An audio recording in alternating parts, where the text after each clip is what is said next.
Muy buenas tardes, buenos días, buenas noches, bendiciones para todos. Hoy lunes vamos a continuar estudiando la palabra de Dios. Hoy correspondía a estudiar con el hermano Pedro Rodríguez de Venezuela, San Felipe, pero no tiene luz en su casa, por tanto no se puede conectar. Entonces vamos a continuar estudiando hoy el libro de Apocalipsis con nuestro hermano Roberto Miranda. Ya la semana antepasada estuvimos viendo la introducción del libro de Apocalipsis. Hoy vamos a continuar entonces profundizando un poco más en este libro tan interesante y tan maravilloso que es el Apocalipsis del apóstol Juan, revelación de parte de Jesucristo al apóstol Juan. Hermano Roberto. Dios les bendiga. Sabemos que el propósito de Dios se cumple cuando para nosotros, en el versículo 3 del capítulo 1, bienaventurado el que lee y los que oyen las palabras de la profecía y guardan las cosas que están escritas en ella, porque el tiempo está cerca. Eso nos atañe a nosotros.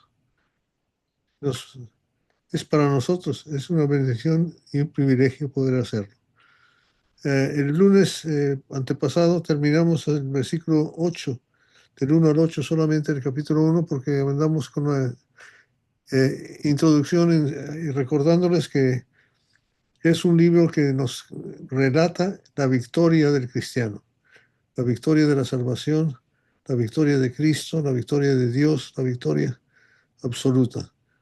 Y el hecho de que esto es toda la revelación que necesitamos para poder entender y salvar nuestras almas. Entonces es una tremenda bienaventuranza conocer esto. Vamos a hablar, hacer un resumen breve del capítulo 1, del 1 al 8.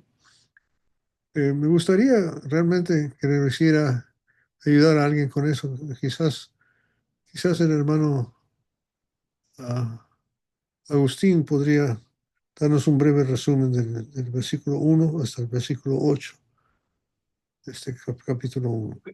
Ok, hermano, vamos a leer un poco el capítulo uno, Apocalipsis capítulo uno, versículo uno hasta el versículo 8. Empieza así diciendo, la revelación de Jesucristo que Dios le dio para manifestar a sus siervos las cosas que deben suceder pronto, y la declaró enviándola por medio de su ángel a su siervo Juan. Entonces aquí podemos verificar y confirmar que es una revelación de Jesucristo que envió Dios a quien por medio de su ángel al apóstol Juan, de cosas que iban a suceder pronto, o sea, eran cosas que iban a suceder pronto, que ha dado testimonio de la palabra de Dios y del testimonio de Jesucristo y de todas las cosas que ha visto. O sea, Dios le iba a mostrar las cosas y él simplemente tenía que escribir lo que estaba viendo. Él no tenía que interpretar nada, simplemente escribir lo que se le iba a mostrar. Bienaventurado el que lee y los que oyen las palabras de esta profecía y guardan las cosas en ellas escritas, porque el tiempo está cerca. El tiempo está cerca. Era una carta para animar a los hermanos, como decía nuestro hermano Roberto, para animar a los hermanos que al final, aparte, a pesar del sufrimiento que podía sufrir la iglesia en ese siglo, ya cuando se escribió Apocalipsis por el año 90, ellos iban a tener victoria, iban a tener la victoria. Dios iba a estar con ellos siempre, entonces, a pesar del sufrimiento y de las aflicciones que podían pasar o estaban pasando en ese momento. Dice el versículo 4: Juan, a las 7 iglesias que están en Asia, gracia y paz a vosotros del que es y que era y que ha de venir, y de los 7 espíritus que están delante de su trono. ¿A quién se le escribe la carta? A las 7 iglesias de Asia, que son las que se nombran acá en el capítulo 2 en adelante, que lo vamos a estar estudiando. Probablemente hoy comencemos a estudiar sobre las 7 iglesias, el mensaje de las 7 iglesias. Dice el versículo 5: y de Jesucristo, el testigo fiel, el primogénito de los muertos y el soberano de los reyes de la tierra, al que nos amó y nos lavó de nuestros pecados con su sangre. Entonces aquí estamos viendo cómo el apóstol Juan está escribiendo acerca de Jesucristo, el primogénito de los muertos, y no porque sea el primero que murió, sino es el primero que murió y resucitó para no morir más. O sea, Él resucitó para vida eterna, que es lo mismo que nos va a suceder a nosotros cuando Jesucristo venga por segunda vez. Va a haber la resurrección de los muertos. Los vivos serán transformados y los muertos van a ser resucitados en un cuerpo incorruptible. Dice el versículo 6: y nos hizo reyes y sacerdotes para Dios. ¿A quién hizo Dios sacerdotes y reyes para Él? A nosotros, a los cristianos, los que hemos sido lavados, como dice el versículo anterior, con la sangre de Jesucristo. Y para lavarse con la sangre de Jesucristo, lo hacemos mediante la obediencia al Evangelio, bautizándonos para el perdón de los pecados. Y nos hizo reyes y sacerdotes para Dios, su Padre. A Él sea la gloria e imperio por los siglos de los siglos. Amén. Toda la gloria sea para Dios. He aquí que viene con las nubes y todo ojo le verá, y los que le traspasaron, y todos los linajes de la tierra harán lamentación por él. Sí, amén. Entonces ya es una profecía acerca de la segunda venida de Jesús. Dice que todo ojo le verá. Todo ojo le verá y Él viene en las nubes. Cuando leemos Hechos capítulo 1, vemos cómo Jesús es ascendido hacia el cielo, ascendido, y los ángeles le dicen a los discípulos que se quedaron viendo hacia arriba, ¿qué hacen viendo? Así como Él se fue, así mismo regresará. Y aquí el apóstol Juan lo está confirmando con la revelación que le hace Jesucristo en el siglo 90, allá en la isla de Patmos, donde Juan estaba preso. Entonces Él viene en las nubes y todo ojo le verá. Y esa es la promesa que Dios ha hecho. Yo soy el alfa y la omega. El alfa y la omega son las letras griegas, la primera y la última letra griega, que es el alfa primera y la omega es la última. O sea, el principio y el fin. Principio y fin, como dice acá, dice el Señor, el que es y que era y el que ha de venir, el Todopoderoso. El que es, el que era y el que ha de venir. O sea, ahí sigue la promesa hablando Jesucristo de que Él va a venir. Él va a venir por segunda vez. Pero sabemos que cuando Él venga por segunda vez, ya va a venir a juzgar a vivos y a muertos. Los que estén vivos, como dice el apóstol Pablo, vamos a ser transformados en un abrir y cerrar de ojos. Y los muertos resucitarán en un cuerpo incorruptible para ese juicio, donde cada uno va a recibir según lo que hizo mientras estaba en el cuerpo, como dice 2 Corintios capítulo 5. O sea, vamos a presentar ante el tribunal de Cristo para recibir lo que, según lo que hicimos mientras estábamos en el cuerpo, sea bueno o sea malo. Entonces, más o menos fue lo que vimos la semana antepasada. Hoy vamos a continuar con los versículos 9 en adelante con nuestro hermano Roberto Miranda. Adelante, hermanito. Ok, es muy importante que nosotros se nos quede en nuestra mente la descripción de Dios que vemos aquí al principio, porque esto, si nosotros entendemos y comprendemos quién es Dios y cómo es Dios, eso es una cosa que aquí se nos está presentando, porque eso nos va a dar mucho más ánimo para saber con quién estamos tratando. Nuestro Dios, nuestro protector, nuestro paladín, nuestro campeón, el que nos va a llevar a la vida eterna, a la salvación, se describe aquí en una forma tan, tan enorme, tan fabulosa, ¿verdad? Porque lo primero que nos dice es que lo que Él nos va a dar a conocer va a ser lo mejor para nosotros. Bienaventurado el que oye, el que lee, ¿verdad? Y después de eso, inmediatamente en el capítulo 4 es el que nos da no solamente esa bienaventuranza, sino nos provee de gracia y de paz. Y específicamente a ustedes, ¿quiénes somos ustedes? Los que estamos leyendo y oyendo. A ustedes. ¿Y de parte de quién? Aquí se describe Dios, que es, que era y que ha de venir, ¿verdad? Y lo repite otra vez por si se nos olvida en el versículo 8, que es, que era y que ha de venir, el Todopoderoso. El que es, que hay, que era, que ha de venir. Y de parte de los 7 espíritus que están delante de su trono, el número de espíritus es todo lo que se necesita y son mayúsculas, que es el Espíritu Santo, y de parte de Jesucristo, el testigo fiel, el primogénito de entre los muertos, el que resucitó, el soberano de los reyes de la tierra, el rey de reyes. Y ahí están los tres, la Trinidad descrita en todo poder, ¿verdad? En todo poder. Porque lo que nos viene a dar no es castigo, es gracia y paz. Eso es maravilloso cuando empezamos a pensar de lo que nos está ofreciendo. Por eso es un libro de victoria. Porque no es nada más a ustedes los que van a ser bienaventurados. Lo que dice después es tremendo. Porque dice, al que nos ama y nos libertó de nuestros pecados con su sangre, nos redimió. O sea, nos ha provisto de lo único que puede causarnos la muerte. La paga del pecado es muerte. La dádiva de Dios es vida eterna en Cristo Jesús. Romanos 6:23. Entonces, entonces este Dios primogénito, Cristo, el Espíritu, el Eterno, poderoso, que solamente nos ofrece gracia y paz a nosotros, de parte de Dios, viene de Dios, porque nos ama y nos liberó, nos redimió de nuestros pecados al derramar su sangre en forma de Cristo. No estimó ser igual a Dios, cosa que aferrarse, Filipenses 2, sino que se despojó de sí mismo, perdón, y tuvo forma de siervo y fue obediente hasta la muerte, ¿verdad?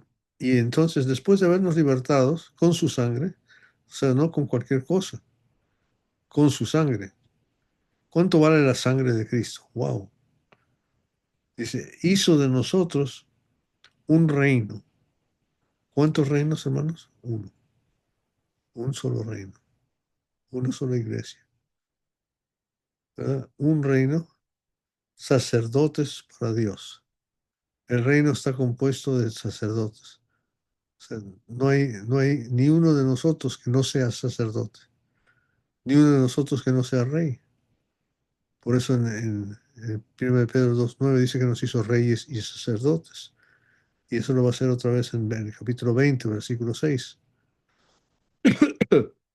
Entonces, fíjense todo lo que hace este Dios de nosotros. Nos saca de ser gusanos, de ser gente que está perdida, que va a morir, va a vivir una vida llena de pecado, de problemas, de odios, de terrores, de temores, de dolores. Y encima de eso, se va a ir al infierno después. Y nos ha librado de eso, de lo que es el mundo. Nos saca de este mundo, nos liberta, nos redime con su sangre. A Él, oigan bien, sea la gloria y el dominio por los siglos de los siglos. Amén. Él merece la gloria y tiene el dominio. Merece que dominar. A Él nadie lo montea, nadie le gana, nadie le tumba. No pueden perderse. En el relato de Apocalipsis, ¿verdad? Dice que el maligno de las serpientes se enfrenta a Dios y dice, y lo han vencido,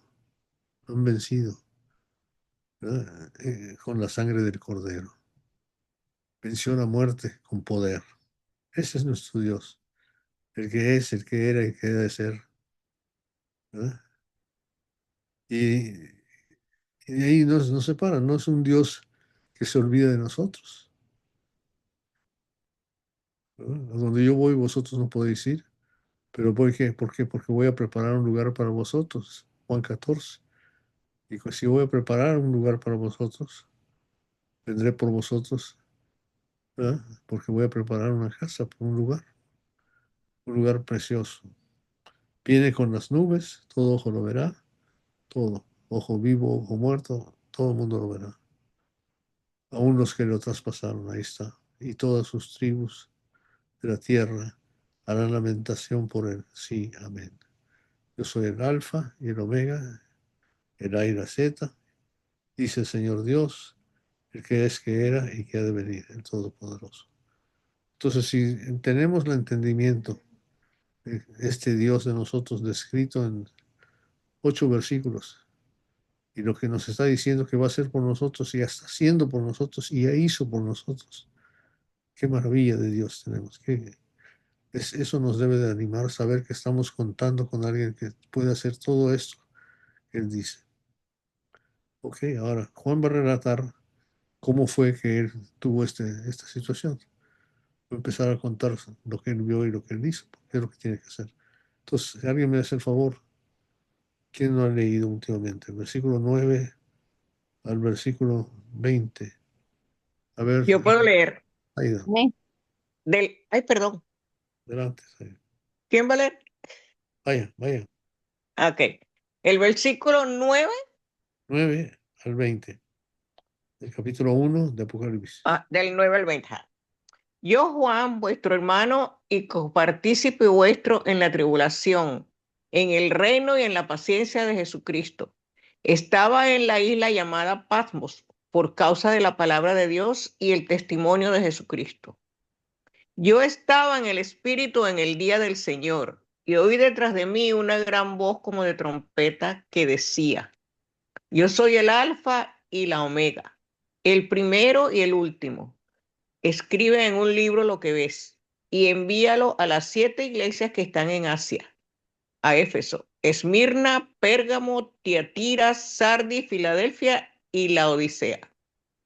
Y me volví para ver la voz que hablaba conmigo, y vuelto vi 7 candeleros de oro, y en medio de los 7 candeleros a uno semejante al Hijo del Hombre, vestido de una ropa que llegaba hasta los pies y ceñido por el pecho con un cinto de oro. Su cabeza y sus cabellos eran blancos como blanca lana, como nieve, sus ojos como llama de fuego, y sus pies semejantes al bronce bruñido, refulgente como en un horno, y su voz como estruendo de muchas aguas. Tenía en su diestra 7 estrellas. De su boca salía una espada aguda de 2 filos, y su rostro era como el sol cuando resplandece en su fuerza. Cuando le vi, caí como muerto a sus pies, y él puso su diestra sobre mí diciéndome: No temas, yo soy el primero y el último, y el que vivo y estuve muerto. Mas he aquí que vivo por los siglos de los siglos. Amén. Y tengo las llaves de la muerte y del Hades. Escribe las cosas que has visto y las que son, y las que han de ser después de estas. El misterio de las 7 estrellas que has visto en mi diestra y de los 7 candeleros de oro. Las 7 estrellas son los ángeles de las 7 iglesias, y los 7 candeleros que has visto son las 7 iglesias. Ok, muchas gracias, Aida. Muy claro. A su orden. Con mi consuegra favorita. Sí, señor. Muy bien. Entonces aquí Juan se identifica, dice, yo Juan, hermano de ustedes. Entonces somos sacerdotes y somos hermanos, los que somos de Cristo, ¿verdad? Y compañero en la tribulación. Somos compañeros en tribulación. Todos estamos sufriendo de alguna forma u otra. Todos estamos sufriendo. Unos más que otros, pero todos estamos sufriendo. En el reino y en la perseverancia. Una característica del cristiano.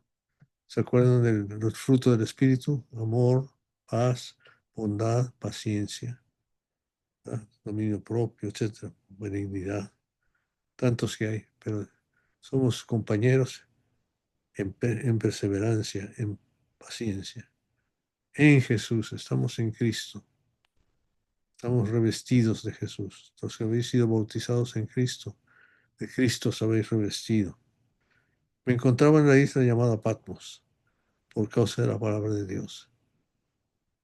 No es muy importante saber dónde estaba Patmos, pero si ustedes ven un mapa del Imperio Romano, está Italia de un lado, y luego está Grecia en medio, y luego está Turquía, que era Asia. Después más allá está Israel, Palestina, todo ese asunto de la parte que algunos saben, hoy en día lo llaman Asia Menor, pero la parte que se llamaba Asia es lo que hoy es Turquía, donde estaba Éfeso. La isla de Patmos está, hay una bola de islitas chiquitas entre Turquía y entre Grecia.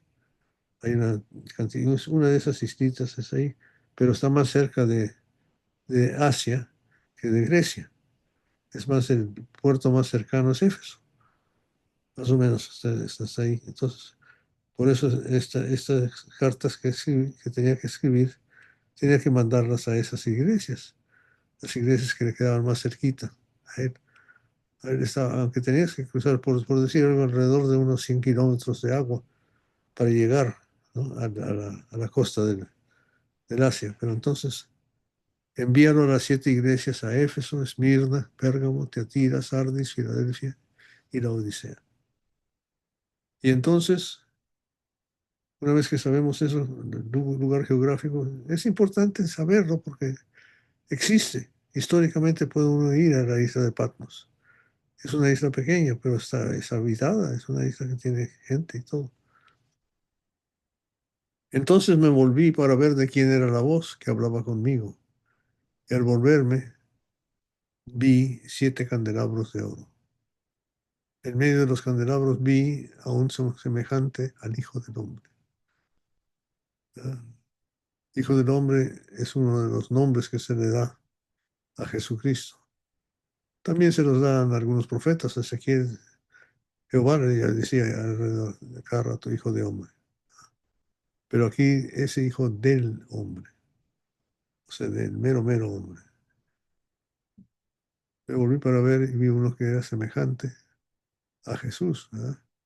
Vestido con una túnica que llegaba hasta los pies y ceñido por el pecho con un cinto de oro, símbolo de realeza. Todavía, no sé ustedes, pero en México el presidente se pone una faja así, tricolor, que significa que él es el presidente de la República.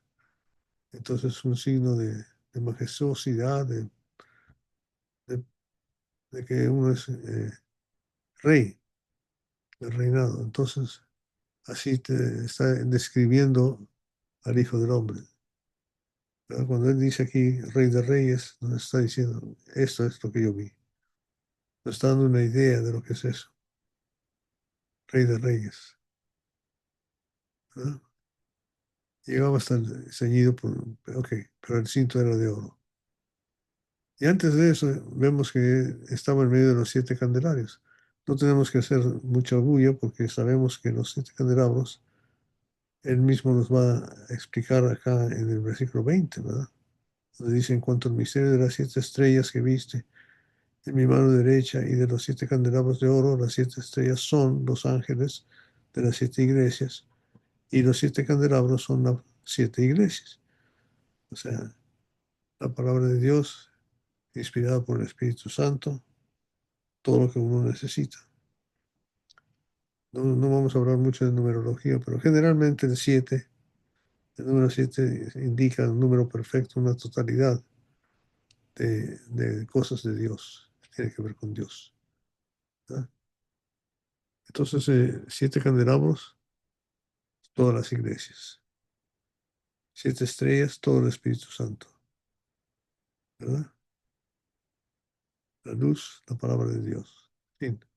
Más o menos. No tenemos que interpretar, simplemente tratar de ver lo que él vio y te lo está describiendo como él lo vio, no lo está interpretando, está diciendo, mira, es así. Ahora, su cabeza y sus cabellos eran blancos, como la blanca lana, como la nieve. Sus ojos eran como una llama de fuego. Y otra vez, es cuestión tenemos que ver que la grandeza, la realeza, el poder, tiene que inspirar respeto, temor, ¿verdad? Estar realmente pasmados viendo lo que Dios es. Cristo se está poniendo semejante a Cristo, pero tiene otro aspecto, ¿verdad? Otra vestimenta, otras cosas. Dice la palabra ahí, la cabeza era blanca, los cabellos eran blancos como la nieve, sus ojos eran como llama de fuego, o sea, penetrantes, Sus pies se parecían al bronce bruñido, o sea, bien establecidos, no enclenques, no suavecitos, ¿verdad? Cuando se le ha hecho refulgir en el horno, o sea que está brillante, recién purificado, su voz como el ruido de muchas aguas. No es una voz tenue como la mía que ya se me acabó. La voz de Dios es poderosa y profunda y constante. En su mano derecha tenía 7 estrellas y de su boca salía una espada. Y sabemos en muchos lados, en Hebreos 4:12, que la espada es la palabra de Dios, aguda de 2 filos. Su rostro, como el sol cuando brilla con toda su fuerza, no estaba escondiéndolo. Muchos aquí escondemos el rostro, ¿se han fijado? Casi todos tienen su rostro escondido. Y no se avergüenza que nos falta un diente como a mí, que nos falta una muela, que nos falta vigor, belleza, en fin, quién sabe. Nos da vergüenza. Pero dice que el rostro de Dios, de Cristo, era como el sol cuando brilla con toda su fuerza. Imagínense tratar de mirar el sol, no puedes, te quedas ciego. Cuando lo vi, reacción, me encanta esta reacción. Cuando nosotros vemos la gloria de Dios, dice, caí como muerto a sus pies. Caí como muerto a sus pies. Eso tiene que ser un golpe fuerte, una impresión que aturde, que hace desmayar, que hace que la gente no pueda ni mantenerse de pie, de tan maravilloso que es lo que está viendo. Así de maravilloso es, caí como muerto a sus pies. Y en comparación a Dios, nosotros no somos nada, somos muertos en vida. Lo primero que hace Isaías cuando se enfrenta con Dios, ¿verdad? Dice, ¿qué puedo hacer yo? Estoy lleno de pecado, necesita purificación. Juan cae en sus pies. Ezequiel cae a sus pies. Daniel cae a sus pies. Cuando ven la visión de Dios manifestado en su gloria. Y vaya que son diferentes aquellas escenas que nos enseña ya. Pero entonces Él puso su mano derecha sobre mí. Eso me encanta pensar en eso, porque es una visión que Dios quiere que yo entienda. Si yo estoy debilitado, inmóvil, paralizado, que no tengo fuerzas, que me doblaron las rodillas, perdí mi balanceo, me caí en el piso y no puedo mover. ¿Verdad? Que nuestro Señor Jesucristo ponga su mano y me levante. Ese es el poder de Dios. Puso su mano derecha sobre mí diciéndome, no temas, no temas. Y así es Dios. Es un Dios poderosísimo, es el todopoderoso, es el vencedor de todo lo que puedes imaginarte. Puede vencer y destruir todo este universo en segundos, si quiere hacerlo. Así como lo hizo, lo puede deshacer. No temas, pero ¿quién es Él? Yo soy. El yo soy dice yo soy. Yo soy el primero y el último. En el principio era Dios, era la palabra. Ya estaba ahí. Antes de comenzar, Dios inventó el tiempo. Yo soy el primero, no hay nadie antes de Él. Ni siquiera al principio, ni siquiera cuando empezó a contar el tiempo. Nosotros vivimos en ese contadero de tiempo que se va acabando. El tiempo está cerca de acabarse. No tenemos porque yo soy el primero y el último. Y después de que se acabe todo, Él va a estar ahí todavía. Y quiere que vayamos con Él. Y el que vive. Y estuve muerto. Nos dio esa señal. Es una señal. La señal de Jonás. ¿Verdad? Él iba a morir físicamente para que lo viéramos. El poder tremendo de Dios. De resucitar a los muertos. Pero mira lo que dice. Mira lo que dice. Pero ahora estoy vivo, pero no por otros 30 años o 60 años más. Ahora estoy vivo por los siglos de los siglos.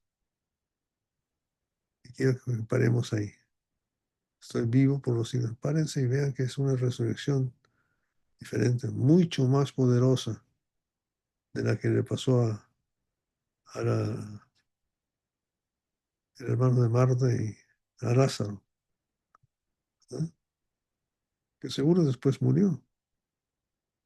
Pero entonces ahí está lo que le pasa. Estoy vivo por los siglos de los siglos. Y, y oigan bien eso, tengo las llaves de la muerte y del Hades. O sea, yo soy el que puede sacar del lugar de los muertos a los muertos, del lugar del Hades a los muertos. Yo los puedo sacar de ahí. Escribe pues las cosas que has visto. El poder de Dios es total, es completo. No hay cosa que Él no pueda hacer. Hay cosas que no quiere hacer, porque Él sabe muy bien. Dios no miente. Él es pura verdad, ¿verdad? Yo tengo las llaves del Hades y de la muerte. Escribe pues las cosas que has visto y las que son, y las que han de suceder después de estas. Y entonces el 20, en cuanto al misterio de las 7 estrellas que viste en mi mano derecha y de los 7 candelabros, las 7 estrellas son los ángeles, son los mensajeros, la palabra de Dios, descrita a través de los ángeles, se dice que de las 7 iglesias. O sea, lo que estás haciendo, lo que estás mandando esta escritura, esos son las 7 cartas que estás mandando ahí. Las 7 estrellas son los ángeles de las 7 iglesias y los 7 candelabros son las 7 iglesias. ¿Verdad? ¿Y qué cuadros tenemos entonces del reino de Dios? Tenemos 7 candelabros, un Dios, Padre, Hijo y Espíritu Santo, sosteniendo unas 7 estrellas. ¿Cómo es ese Dios? Capítulo 1 del 4 al 8, capítulo 1 del 9 al 14. Y esa es la visión de dónde viene, la fuente de información que Dios quiere que sepamos lo que Él hizo, está haciendo y va a hacer por nosotros. Y el siguiente paso va a ser juzgar las iglesias. ¿Ok? Vamos a parar ahí y espero comentarios, preguntas y respuestas.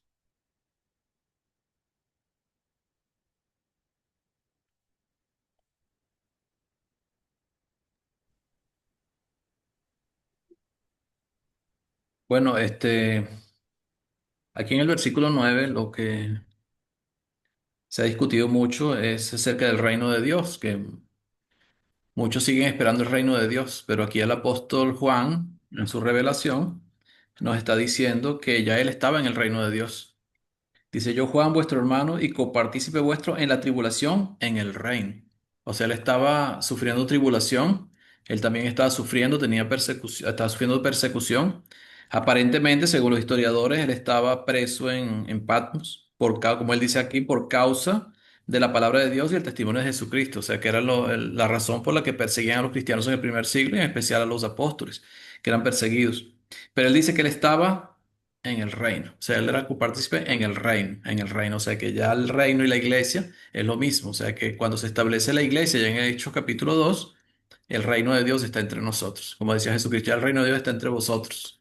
porque la iglesia se establece y por tanto estamos en el reino de Dios. Sabemos que el reino de Dios es eterno, pero la iglesia es parte de ese reino de Dios, es el reino de Dios donde gobierna Dios y nosotros somos los súbditos donde gobierna ese Dios.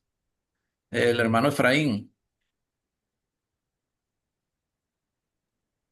Sí, hermano, es hermoso de una manera parecida, ¿no? Como Dios no desampara a su pueblo, a su reino, a su iglesia, a pesar de que el enemigo quiso como que detener de alguna manera el progreso de la iglesia e incluso su mensaje, pero Dios siempre está dando la victoria. Y eso nos tiene que de alguna manera animar a nosotros, a pesar de las circunstancias, a mantenernos firmes y saber que contamos con ese mismo Dios que está ahí siempre pendiente y dispuesto a defendernos y a darnos la victoria. No podemos dudar nunca de eso y independientemente de lo que pase, mantenernos fieles porque Él, él ha prometido cosas que las ha cumplido y las va a cumplir. Y tenemos un reino allá en los cielos que nos espera, una morada que nos espera y tenemos que perseverar para que podamos tener la dicha y la bendición de poder estar allí o continuar, mejor dicho, al lado de nuestro Dios, sabiendo todo lo que ya Él de una manera ha manifestado y ha cumplido. Realmente Dios y sus palabras ha cumplido. Tenemos un Dios verdadero. No es como lo pintan por allí otras personas, como, como que no existe, como que no es un Dios realmente que se debe glorificar. Y eso es algo que es un privilegio. Debemos mantenernos cada día dándole la gloria y honra al Señor. Gracias, amado. gracias Efraín. El hermano Santiago, dice A16 de Santiago. Sí, hermano, Ah, es bien importante, Iván, Santiago Iván, Iván, hermano es bien Iván. importante que estos versículos solo son de ánimo, hermano. Y imagínense, es un Dios cuya palabra es poderosa para los oídos. O sea, que prácticamente así me lleva a Juan 48 al 50, cuando dice vamos a ser juzgados con la palabra, para juzgar y transformar. Entonces, imagínense, es un Dios que ha vencido la muerte, así como él eh, eh, resucitó y nosotros vamos a resucitar. Pues, todo me da ánimo, pues es un Dios que tiene un plan para la iglesia. Cuando dice que Él anda en medio de las iglesias y, y, y prácticamente es el único que tiene autoridad sobre ellas. ¿Sí? Yo lo miro maravilloso eso, a que nosotros no tenemos a ningún representante aquí, sino que miramos a Jesucristo porque Él está en medio de nosotros. Y al mismo tiempo vemos un Dios con compasión y gracia. Aunque se ve un poco fuerte, espeluznante, si quiere decir, pero, eh, pero no quiere que nosotros le temamos, sino que realmente es algo maravilloso. Prácticamente Él nos revela y bonito como habla de sus siervos, ¿verdad?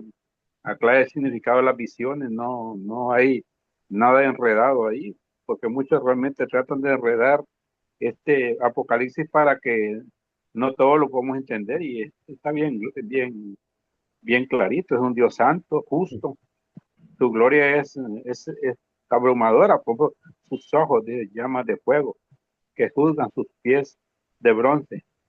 Entonces prácticamente nada como nos pintaban, nos hicieron creer a nosotros, nos pintaron un Cristo totalmente diferente.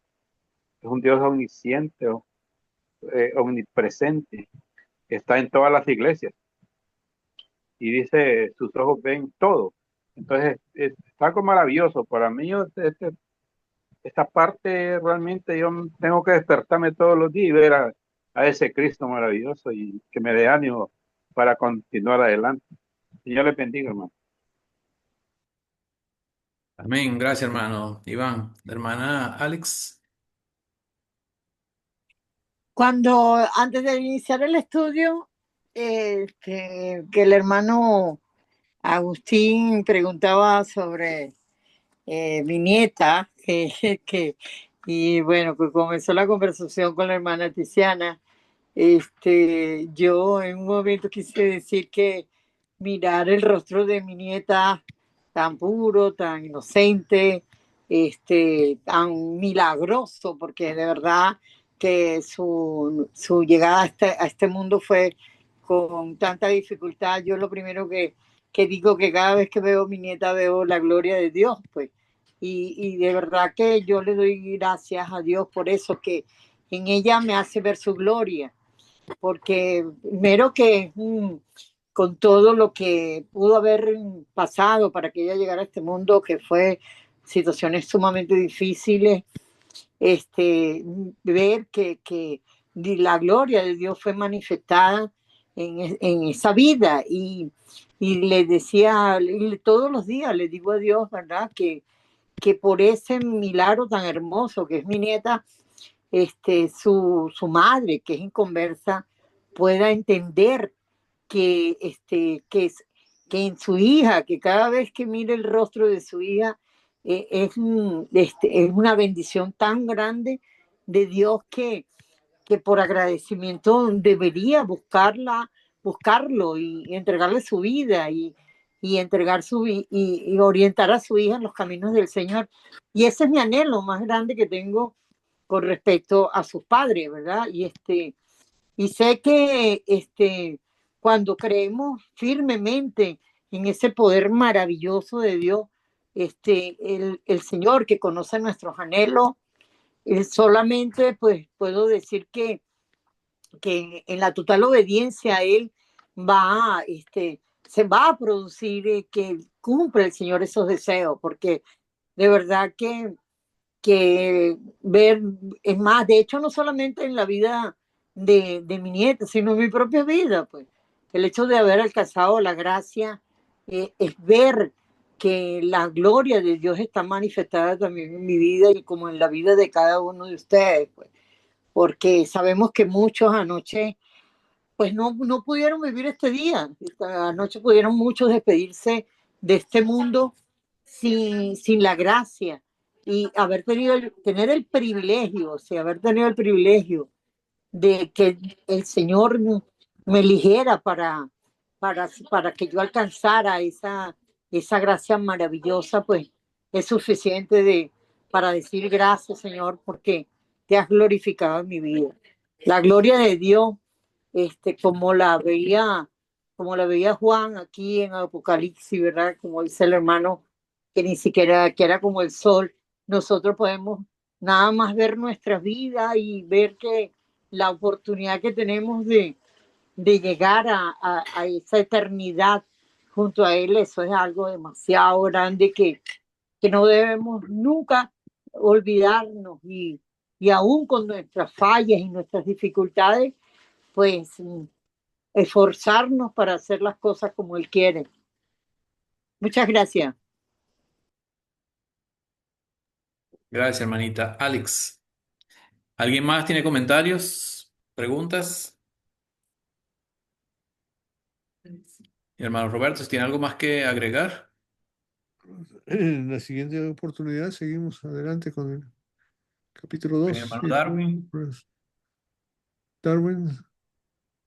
Sí, hermanito, gracias, hermano Roberto, por la enseñanza.